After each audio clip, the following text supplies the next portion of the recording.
안녕하세요. 요즘 시간이 어찌나 빨리 흘러가던지 눈 깜빡하니 벌써 70대가 되어 있네요. 나이는 이렇게나 많이 먹었는데 나이에 비해 제 신세는 지금 많이 처량하네요. 과거를 돌이켜보면 제가 그동안 왜 그렇게까지 아등바등거리며 살아왔나 싶어요. 그렇다고 다른 사람들이 편하게 살았다는 말은 아니에요. 과거에 제가 이런 처량한 미래를 맞이할 것을 진작에 알았더라면 남을 위해서가 아닌 저를 위해서 더 열심히 살아볼 걸 그랬다 싶은 마음에 괜히 한탄을 하게 되네요. 제 인생은 제 자신을 위해서 바친 게 아니라 늘 자식들을 위해 바쳐왔어요. 어떤 대가를 바라고 그렇게 살아온 것은 아니지만 자식들을 생각하는 제 마음만은 알아주길 바랐어요. 뒤늦게 이렇게 후회해봤자 시간을 돌릴 수 있는 것도 아니고 해결되는 것도 없다는 걸 잘 알고 있어요. 그저 답답한 마음에 이곳에라도 제 근심을 조금 털어놓고 싶더라고요. 저는 먹고 살기 바빠서 고향을 잠시 떠나 돈이 될 만한 일은 닥치는 대로 했었던 것 같아요. 제가 늦둥이로 태어났기 때문에 성인이 되었을 땐 이미 부모님께서 많이 노쇠하셨었죠. 나이 드셔서 거동도 불편하신 부모님을 고향에 두고 돈 벌려고 혼자 집을 나섰었어요. 의료 공장에 들어가서 일을 하고 있었는데 일하던 도중 부모님의 부고를 들었어요. 제가 고향을 떠난 지 2년째 되던 해에 어머니가 돌아가셨고 반년 후 아버지께서 돌아가셨어요. 저는 장례를 마치고 아무도 살고 있지 않는 고향에 있던 집을 정리했어요. 부모님께서 하늘에서 걱정하지 않게 잘 살아야겠다는 생각에 전보다 더욱더 열심히 일했던 것 같아요. 여전히 공장에서 일하고 있었고 거기서 우연히 고향 친구를 만나게 된 거예요. 제가 고향에서 살 때 많이 도와줬던 친구였는데 여기서 만나니 반갑기도 하고 눈물이 나더라고요. 친구는 저와 다르게 부유한 집안에서 태어나 사랑을 듬뿍 받고 자라서 그 사랑을 제게 나눠줬었어요. 그 친구가 없었더라면 이 세상을 살아갈 수 없었을 정도로 제게는 소중한 존재인 친구였어요. 친구가 당시 옷가게를 운영하고 있었는데 계약 맺은 공장에 잠시 점검차 왔다가 저를 보게 된 거예요. 저랑 이런저런 얘기를 하다가 더 이상 이런 곳에서 힘들게 일하지 말고 자기 옷가게에 자리 하나 내줄 테니 같이 가서 일하자고 하더라고요. 처음엔 그래도 되나 망설였는데 저는 물불 가릴 처지가 아니라서 친구를 따라가게 되었어요. 저희는 같은 공간에서 일하면서 자연스럽게 붙어있는 시간이 많아졌고 그러다 서로에게 호감을 느껴서 만남을 가지기 시작했어요. 우리가 5살에 처음 만나 연인 사이로 만난 지는 얼마 안 됐지만 알고 지낸 세월만 해도 총 20년이야. 그만큼 서로가 서로한테 모르는 게 없을 것 같은데 우리 그냥 빨리 결혼할까? 그래도 될까? 친구 사이랑 연인 사이랑 그리고 부부 사이랑 비슷한 것 같으면서도 전부 다른 건데 우리가 친구로서 연인으로서는 잘 지냈지만 평생 함께 살 부부로서도 과연 괜찮을까? 난 잘 살 자신 있는데 넌 아니야? 난 결혼해서도 지금처럼 변함없이 잘 살 수 있을 것 같아. 우리 한 번도 싸운 적 없잖아. 분명 결혼해도 싸울 일 없을 거야. 좋아, 결혼하자. 어떻게든 되겠지, 안 그래? 살아보지도 않고 걱정부터 하는 건 아닌 것 같아. 어머님, 아버님께서 우리 결혼 허락해 주시겠지? 당연하지. 고향에 있을 때도 우리 부모님이 너 얼마나 이뻐했는데. 다른 사람도 아니고 너랑 결혼한다고 하면 바로 허락해 주실 거야. 어렸을 때부터 함께 지냈던 사이라 그런지 서로에 대해 모르는 게 없었어요. 고향 바닥이 워낙 좁아서 부모님과도 알고 지내던 사이라 결혼하는데 전혀 문제 없었죠. 시댁 식구들은 철부지 아들 데리고 가줘서 오히려 제게 고맙다고 할 정도였어요. 저희는 아들 하나와 쌍둥이 딸들을 낳고 행복하게 지냈어요. 그러다 아들이 10살, 딸들이 7살이 되던 해 남편이 암으로 세상을 떠나게 됐어요. 남편이 제 곁을 떠나면서 제 세상도 함께 무너지는 기분이었어요. 모든 것을 포기하고 싶던 순간 저를 깨운 건 피덩이 같은 자식들이었죠. 초롱초롱한 눈을 하고 저를 쳐다보는데 도저히 이 아이들을 두고 떠날 수가 없겠더라고요. 저는 그날 이후로 제게 남은 인생은 오로지 자식들을 위해서 살아가기로 마음먹었어요.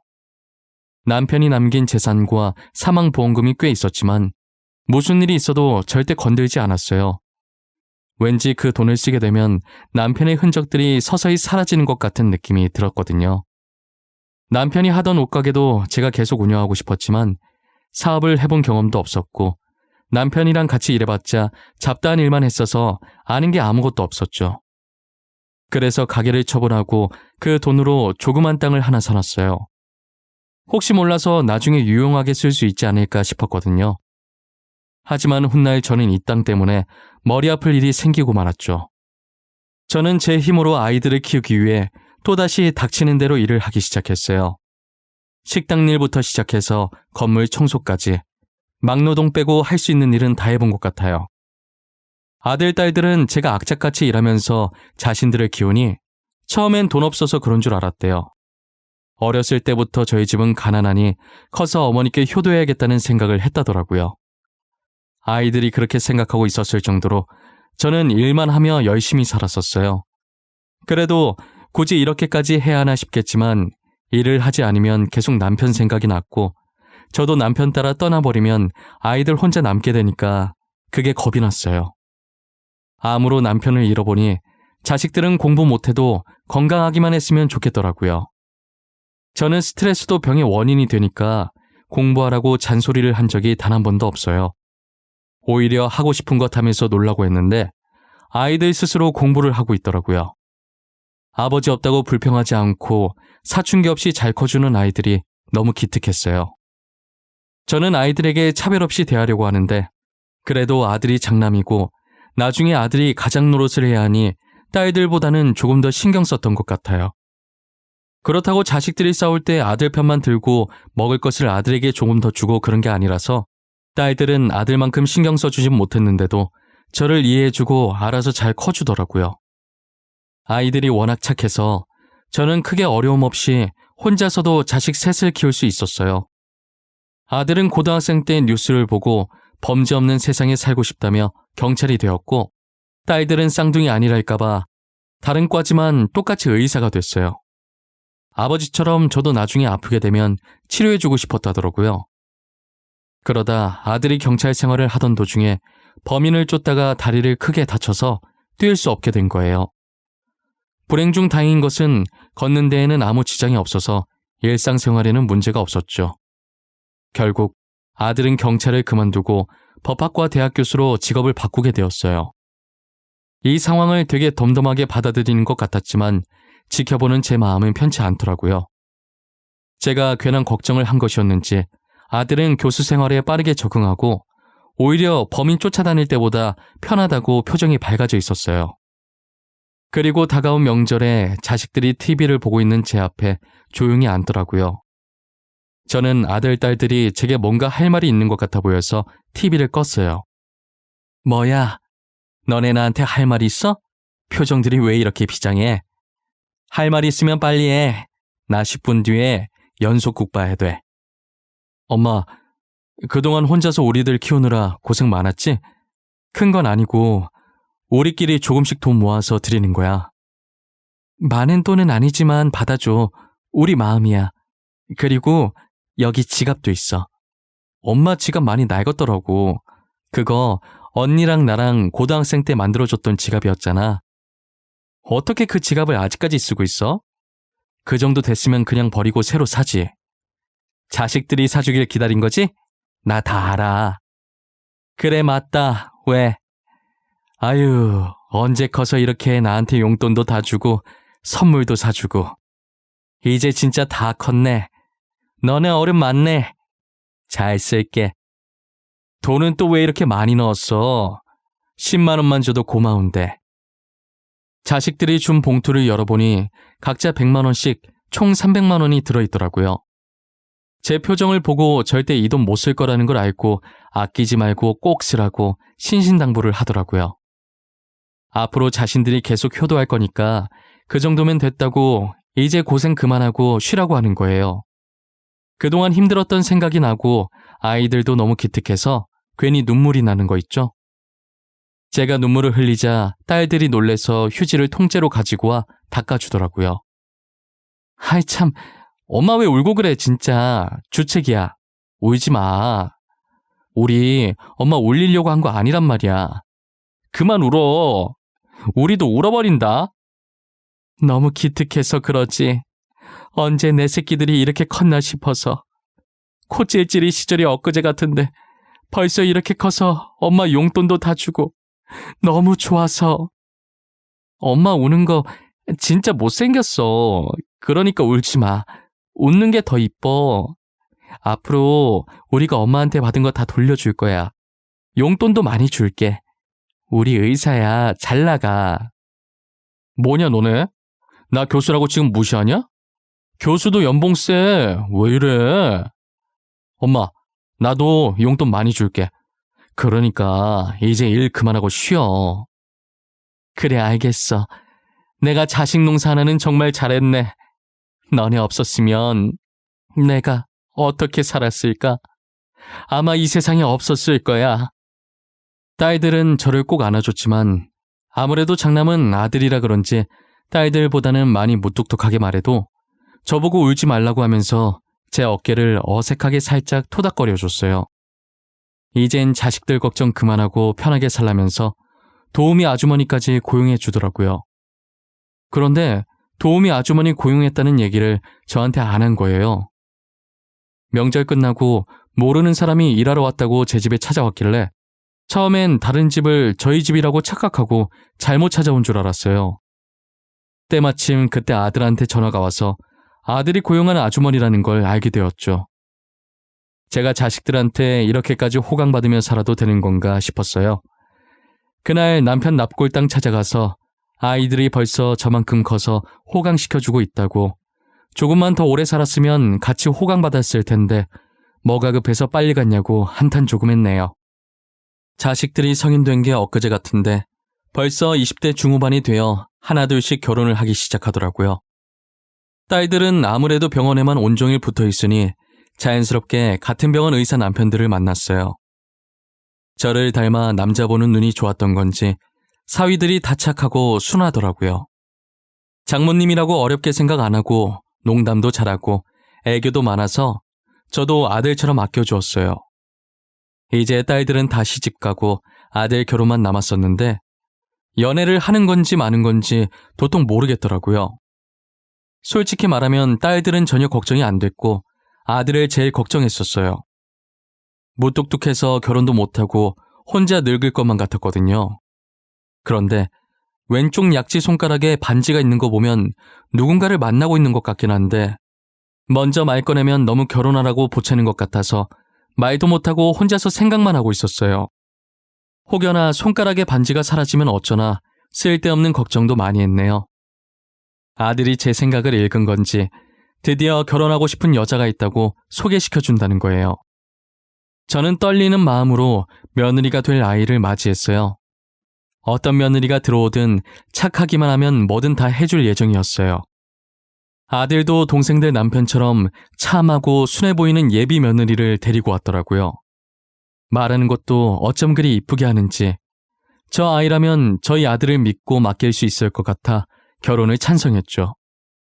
하지만 지금은 그때의 제 선택을 너무나도 후회하고 있어요. 시간을 돌릴 수만 있다면 아들의 결혼을 결단코 반대했을 거예요.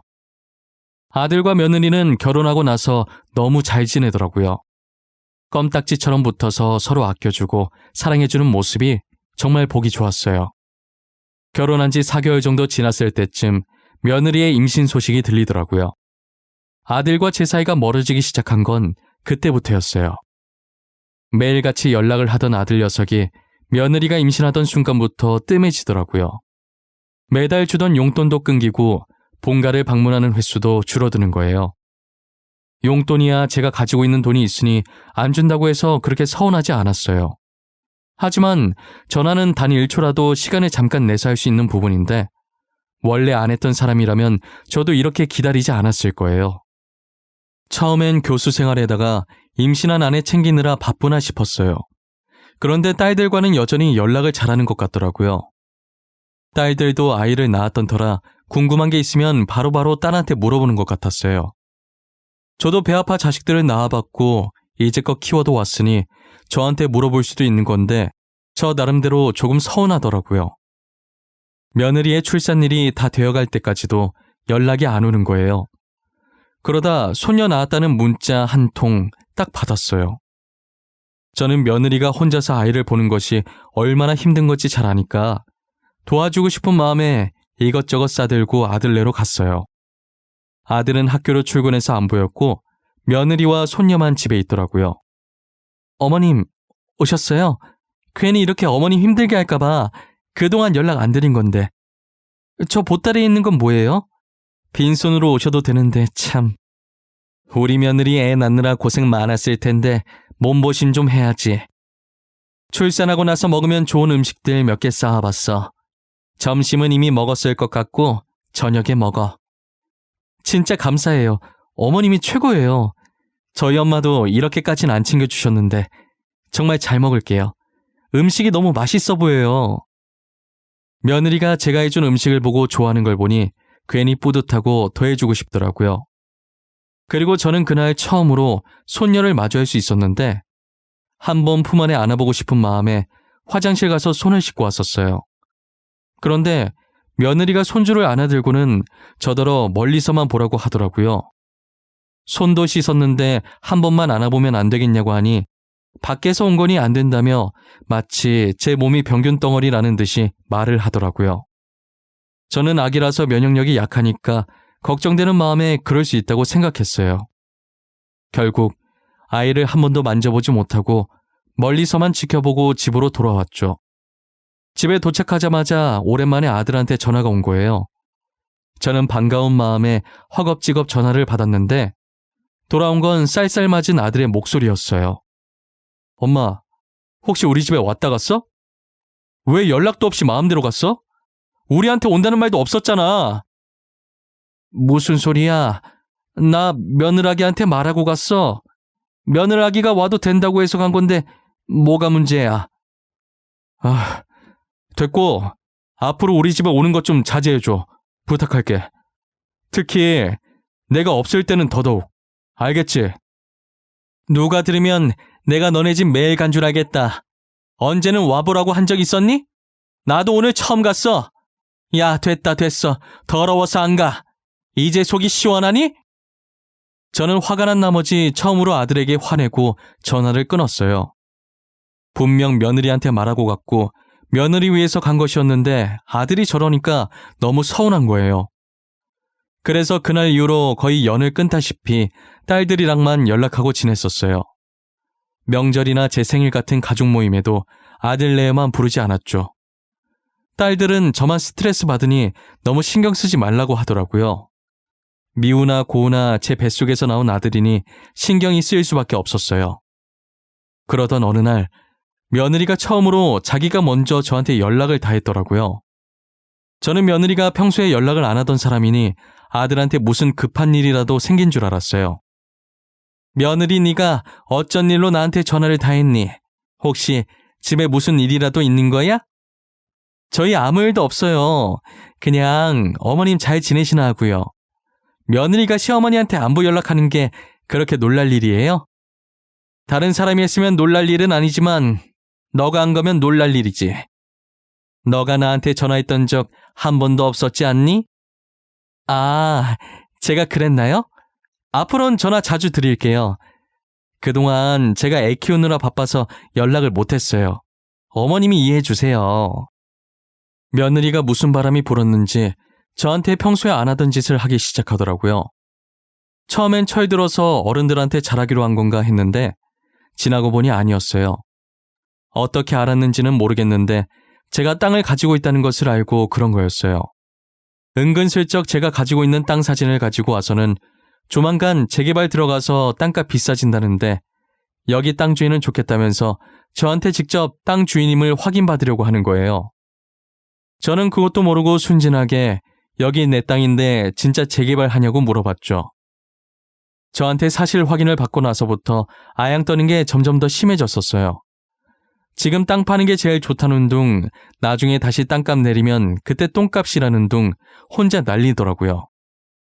저는 며느리의 말이 맞는지 부동산에 찾아가니 진짜 재개발로 인해 땅값 시세가 올랐다고 하는 거예요. 시세가 떨어질 수도 있냐고 했더니 땅값도 주식이랑 비슷해서 떨어질 가능성도 있는데 당분간은 계속 상승세일 것 같다고 하더라고요. 저는 고민 끝에 땅을 팔지 않고 일단은 가지고 있기로 결정했어요. 며느리는 저희 집에 꿀 발라 놓은 사람 마냥 출근 도장 찍듯 매일 왔었어요. 처음엔 저를 시어머니로 봐주는 것 같아 좋았는데 이제 슬슬 귀찮아지더라고요. 하루 종일 옆에 앉아서 제 땅 얘기만 하는데 귀 아파 죽을 것 같은 거예요.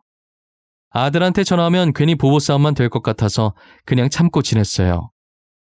아들과 싸운 후로 한 번도 연락한 적 없었는데 어느 날 아들한테 먼저 전화가 온 거예요. 엄마, 잘 지내?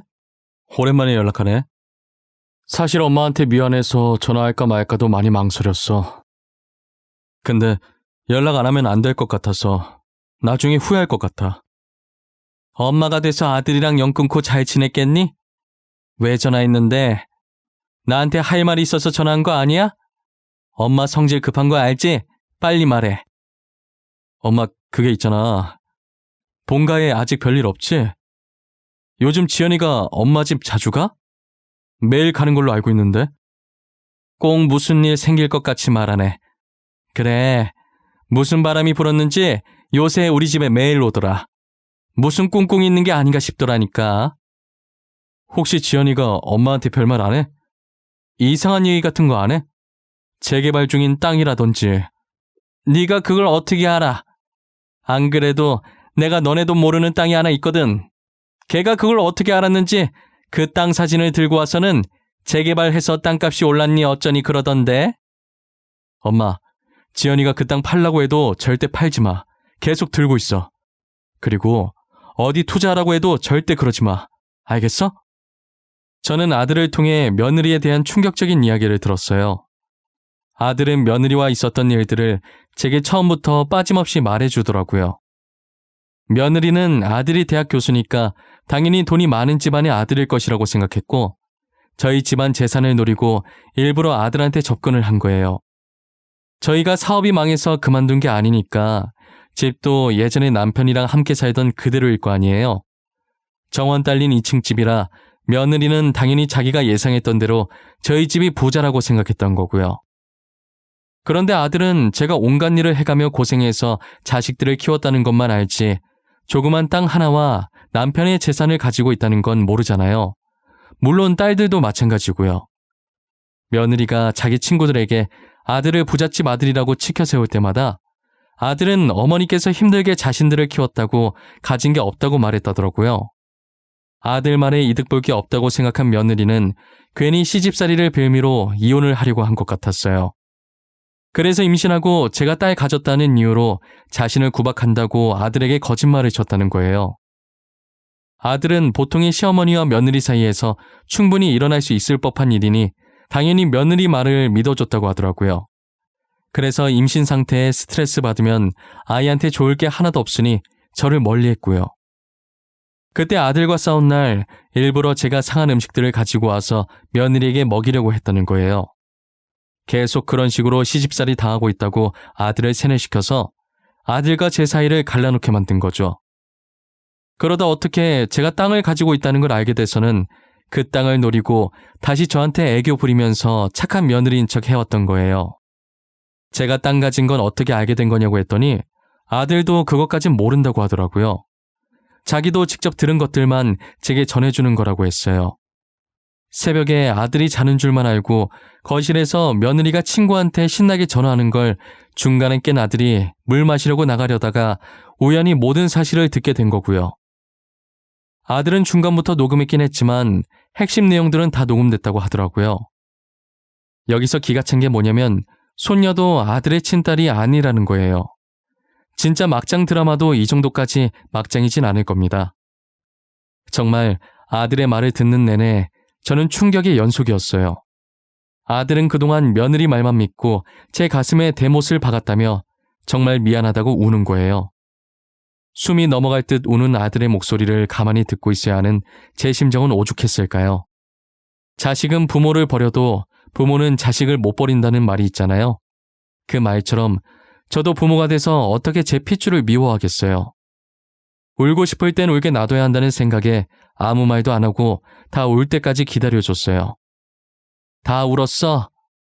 울고 싶을 땐 마음껏 울어야 돼. 안 그럼 속에서 골마. 아들아, 내일 당장 이혼 소송이랑 상간남 소송 준비해. 아직 아이 친아빠 만나고 있을 거 아니야. 응, 안 그래도 불륜 증거도 다 모아놨어, 엄마. 내가 못난 아들이라 너무 미안해. 엄마가 나를 어떻게 키웠는데 못난 모습만 보이고. 불효자라고 욕해도 돼. 나 용서 안 해도 돼. 난 벌써 다 잊었어. 괜찮아. 짐 정리하고 다시 본가로 들어와. 안 좋은 기억을 다 잊고 여기서 엄마랑 같이 새 출발하자. 알았지? 아들은 날이 밝는 대로 며느리에게 이혼 소송과 상간남 소송을 걸었어요. 거기에 의도적으로 돈을 노리고 접근한 것에 대해 사기죄로 고소도 했고요. 그리고 아들 부부가 살았던 집이 아들 명이라 며느리가 잠시 집을 비운 사이 며느리 짐을 문 밖으로 던져버리고 집 비밀번호도 바꾼 후에 저희 집으로 왔다더라고요. 아들은 지금쯤 며느리가 집에 도착했을 텐데 짐 던져놓은 거 보고 놀랄 거라고 웃는 거예요. 아니나 다를까 말이 끝나기 무섭게 아들 핸드폰의 진동이 끊이질 않았어요. 아들은 진동 소리 시끄럽다고 휴대폰 전원을 아예 꺼버렸어요. 제가 그래도 되는 거냐고 하니 어차피 이제 남남될 사이인데 뭐 어떠냐고 하더라고요. 저랑 영 끊을 때도 느꼈고 지금도 느끼는 거지만 저희 아들은 맺고 끊음이 참 정확한 아이인 것 같아요. 아들은 며느리와 이혼하고 교수 생활을 하면서 심리학 공부를 하고 있는 것 같더라고요. 갑자기 왜 심리학 공부를 하냐고 했더니 세뇌를 당해보니까 그냥 하고 싶어졌다고 하는 거예요. 그리고 그쪽으로 직업을 바꿀 생각도 하고 있는 것 같아 보였어요. 사람의 심리를 며느리처럼 나쁜 쪽으로 이용하지 않고 좋은 쪽으로 만들고 싶다고요. 저는 이제 아들이 무엇을 하든 옆에서 묵묵히 응원해 주려고 해요. 저도 이번 일 겪으면서 돈이 많다고 해서 다 좋은 것만은 아니라는 걸 깨달았어요. 세상에는 좋은 사람이 있는 반면에 나쁜 사람들도 많다는 걸 잊지 말아야 할 것 같아요. 그렇게 참하고 성격 좋아 보이던 며느리가 저희 뒤통수를 칠 줄 누가 알았겠어요? 사람은 정말 속을 알 수 없는 동물이라고 하더니 그 말이 딱 맞았어요.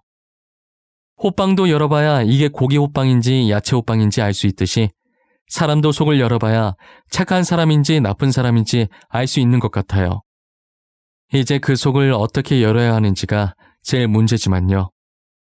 세상 사는데 쉬운 게 아무것도 없다지만 인간관계만큼 어려운 것도 없을 거예요. 이 나이 먹은 저도 잘 모르겠는데 제가 살아온 세월에 겨우 반밖에 안 산 저희 아들이 어떻게 알겠어요. 저는 그저 아들이 제게 더 이상 죄책감을 가지지 않았으면 좋겠어요. 겉만 보면 아무렇지 않아 보이긴 하지만 속은 아마 미안함 때문에 골마서 문드러졌을 거예요. 저희 아들 성격이라면 분명히 혼자서 그러고 있을 가능성이 매우 크거든요. 아무 일도 없었던 것처럼 예전보다 훨씬 더 잘 지냈으면 좋겠어요. 저의 긴 이야기는 여기까지입니다. 여러분들이 보시기엔 어떠신가요? 요즘 애들 말대로 고구마 100개 정도 먹은 기분이실까요? 저처럼 막장 드라마도 이 정도는 아니다라고 생각하신 분들도 계실 거예요. 당사자인 저는 오죽할까요? 아직까지 그때 일을 생각하면 드라마를 본 기분이에요. 그래도 익명의 힘을 빌려 이곳을 대나무 숲이라고 생각하고 털어놓으니 마음이 한결 가벼워지네요. 지금까지 저의 이야기를 들어주신 모든 분들께 감사하고 추운 겨울 가족분들과 따뜻하게 보내시길 바랄게요.